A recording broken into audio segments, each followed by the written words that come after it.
Morning बच्चों।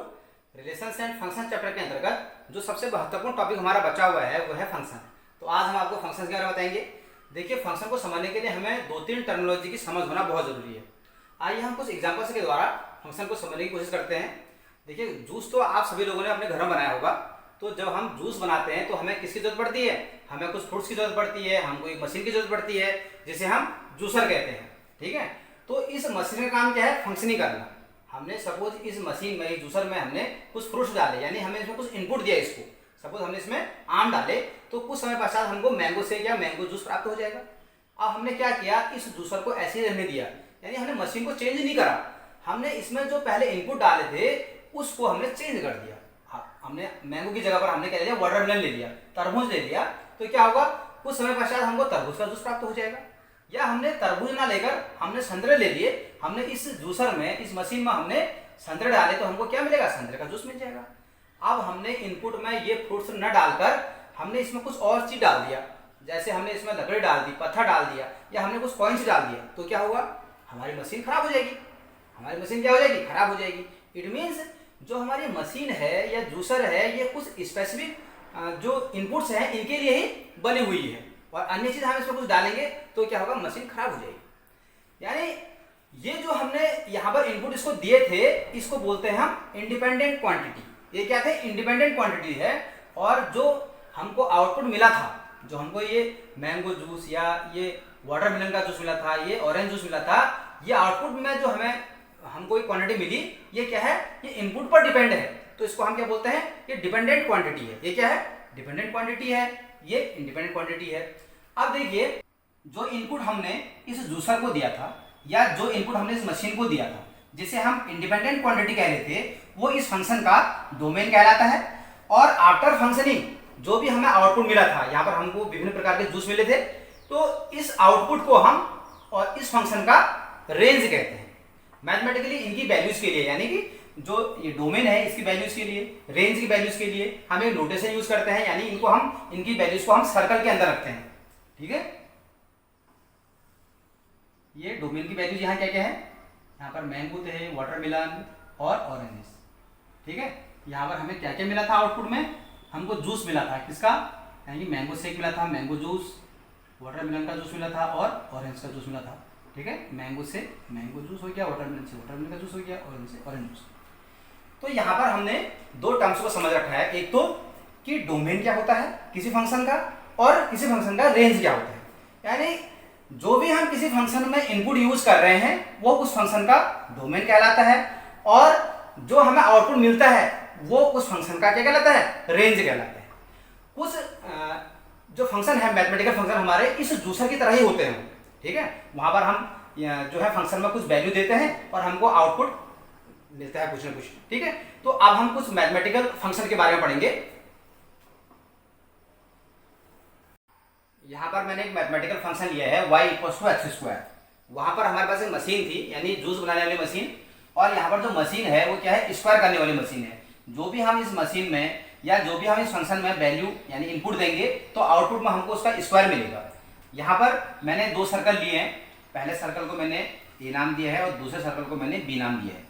जो भी पहले सर्कल में एलिमेंट लिखे हैं ये क्या है? इनपुट है, ये हमारा इनपुट है। और जो दूसरे सर्कल में एलिमेंट लिखे हैं ये क्या है? आउटपुट।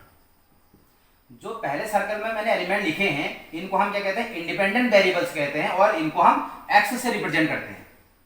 जबकि जो दूसरे सर्कल में एलिमेंट हैं इनको हम डिपेंडेंट वेरिएबल्स कहते हैं, और इनको हम y से रिप्रेजेंट करते हैं।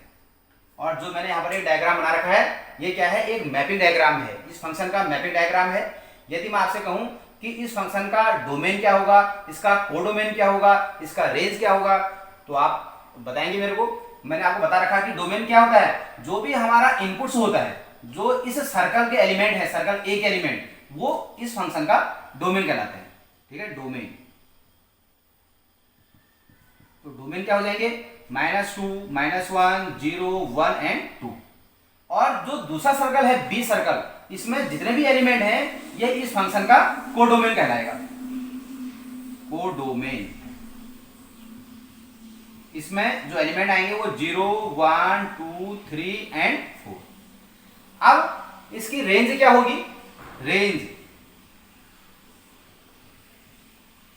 देखिए जहां एरो जा रहे हैं, जिन एलिमेंट्स पर एरो जा रहे हैं, जो हमारा आउटपुट है वो इस फंक्शन का रेंज होगा। देखिए कहां कहां एरो जा रहे हैं, 0 पर जा रहा है, 1 पर और एरो 4 पर जा रहा है। ये हमारे आउटपुट है, ये इस फंक्शन के रेंज होंगे, यानी 0, 1 एंड 4। अब आप यहां पर देख रहे होंगे जो हमारा रेंज है वो कोडोमेन से छोटा है, यानी जो रेंज है वो कोडोमेन का सबसेट है। कोडोमेन का क्या है, सबसेट है। और रेंज कोडोमेन के इक्वल भी हो सकती है। किस केस में, यदि हमारे पास इनपुट में कुछ ऐसे एलिमेंट होते, जैसे माना यहाँ पर √2 होता या √3 होता, तो √2 का हम स्क्वायर करेंगे तो हमें क्या मिलेगा, 2 मिलेगा। यानी यदि इनपुट में √2 है तो आउटपुट में हमें 2 मिलेगा। √3 का स्क्वायर करेंगे तो हमें 3 मिलेगा। तो इस केस में इस फंक्शन का जो रेंज होगा वो क्या होगा, रेंज 0, 1, 2, 3 एंड 4। देखिए अब रेंज और कोडोमेन दोनों इक्वल हो गए। तो इस डिस्कशन से हम इस निष्कर्ष पर पहुंचे, जो रेंज है वो या तो कोडोमेन के इक्वल होगी या रेंज कोडोमेन से छोटी होगी। एक बार फिर से हम इस मैपिंग डायग्राम को देखते हैं। यहां पर देखिए इनपुट में जितने भी एलिमेंट हैं, यहां प्रत्येक से एरो निकल रहा है और वो एरो सेट बी में, जो सेट में एलिमेंट है वहां से कोई एक एलिमेंट पर जाके लग रहा है ना। यहां पर देखिए -2 से जो एरो निकल रहा है वो 4 पर जाके लग रहा है, -1 से एरो निकल रहा है 1 पर जाके लग रहा है, 0 से 0 में, 1 से 1 में, 2 से 4 पर। यानी गणित की भाषा में इसे कहें तो हम कहेंगे कि सेट ए के ईच एलिमेंट का सेट बी में एक यूनिक इमेज बन रही है। यूनिक इमेज का मतलब है कि सेट ए के ईच एलिमेंट सेट बी से एक से अधिक एलिमेंट से कनेक्टेड नहीं है। अब इसी से हमारी फंक्शन की डिफिनेशन बन जाएगी। वो क्या होगी, देखिए यदि ए और बी हमारे पास दो अरिक्त समुच्चय हैं, तब किसी रूल को या किसी रिलेशन को हम सेट ए से बी में फंक्शन कहेंगे यदि ए के इस एलिमेंट का बीच में एक यूनिक इमेज हो। यानी यूनिक इमेज का मतलब है कि सेट ए का एलिमेंट सेट बी के एक से अधिक एलिमेंट से जुड़ा हुआ नहीं हो। ठीक है, यहां पर देखिए एग्जांपल लेते हैं हम कि मैंने यहां पर दो सेट लिए हैं, एक सेट ए लिया है और एक सेट बी लिया है।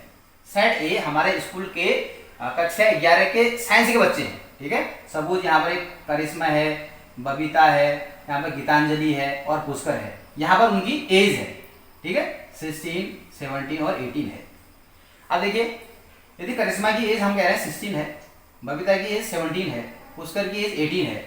अब क्या ऐसा हो सकता है कि किसी बच्चे की, गीतांजलि की कोई एज हो ही नहीं, है ना।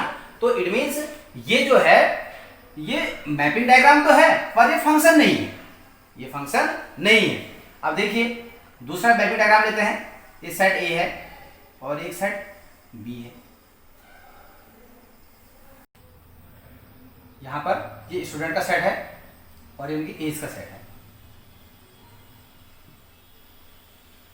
देखिए क्या ऐसा हो सकता है कि किसी एक स्टूडेंट की दो एजें हो जाए, ठीक है, ये पॉसिबल नहीं है। इसलिए ये मैपिंग डायग्राम है, ये रिलेशन का मैपिंग डायग्राम है, लेकिन ये फंक्शन नहीं है।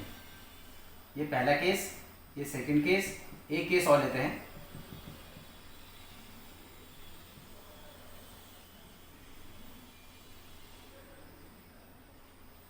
देखिए यहां पर मैंने दो स्टूडेंट का सेट लिया है और ये इनकी एज है। ठीक है, ये दो स्टूडेंट की एक एज हो सकती है। ठीक है, दो बच्चों की एक ही उम्र हो सकती है, दो बच्चे एक ही क्लास में पढ़ सकते हैं। ये जो मैपिंग डायग्राम है ये एक रिलेशन का मैपिंग डायग्राम है और ये रिलेशन फंक्शन भी है। क्यों? क्योंकि ये जो रिलेशन है वो एक स्पेशल कंडीशन को सेटिस्फाई कर रहा है, यानी सेट ए के इस एलिमेंट की सेट बी में यूनिक इमेज बन रही है। तो ये क्या है, एक रिलेशन भी है और एक फंक्शन है। तो इस डिस्कशन से हम इस निष्कर्ष पर पहुंचे कि जो रिलेशन है सारे रिलेशन फंक्शन नहीं होते हैं। यदि कोई रिलेशन कोई स्पेशल कंडीशन को सेटिस्फाई करता है तब उस रिलेशन को हम कहेंगे वो फंक्शन है। अब वो स्पेशल कंडीशन क्या है कि ईच एलिमेंट की, ए के ईच एलिमेंट की सेट बी में यूनिक इमेज बननी चाहिए। यूनिक इमेज का मतलब है कि ए का ईच एलिमेंट सेट के एक से अधिक एलिमेंट के साथ कनेक्टेड नहीं होना चाहिए। अब यहां पर हम देख रहे थे कि पहले केस में क्या था कि ये मैपिंग डायग्राम था, लेकिन ये एक रिलेशन ही नहीं था, तो ये फंक्शन तो होगा ही नहीं। रिलेशन इसलिए नहीं था, रिलेशन में हमें ऑर्डर पेयर जो है मिलते हैं, यहाँ ऑर्डर पेयर में जो है ऑर्डर पेयर का सेकंड एलिमेंट गीतांजलि के साथ उसकी एज यानी जो सेकंड एलिमेंट है वो मौजूद है ही नहीं, तो यहाँ पर एक ऑर्डर पेयर ही नहीं बन रहा है, ये रिलेशन ही नहीं है, कोई फंक्शन भी नहीं होगा। दूसरे केस में क्या था, ये एक रिलेशन है, ये जो मैपिंग डायग्राम है एक रिलेशन का मैपिंग डायग्राम है। देखिए यहाँ पर जो ऑर्डर पेयर बन रहा है G16 G17 यानी 2 एलिमेंट का ऑर्डर पेयर बनता है, यहाँ पर ये रिलेशन है लेकिन ये फंक्शन नहीं है। और जो थर्ड केस में क्या है, देखिए ये एक रिलेशन है और रिलेशन के साथ साथ ये इस कंडीशन को सेटिस्फाई कर रहा है कि सेट ए के ईच एलिमेंट का सेट बी में एक यूनिक इमेज बन रही है, इसलिए ये फंक्शन भी है। तो इस प्रकार से आज हमने जो फंक्शन को डिस्कस किया, आपने इस फंक्शन को समझा होगा। अब हम नेक्स्ट में जो एक्सरसाइज 2.3 हमारी बची हुई है रिलेशन एंड फंक्शन चैप्टर में, कल से हम एक्सरसाइज 2.3 को स्टार्ट करेंगे।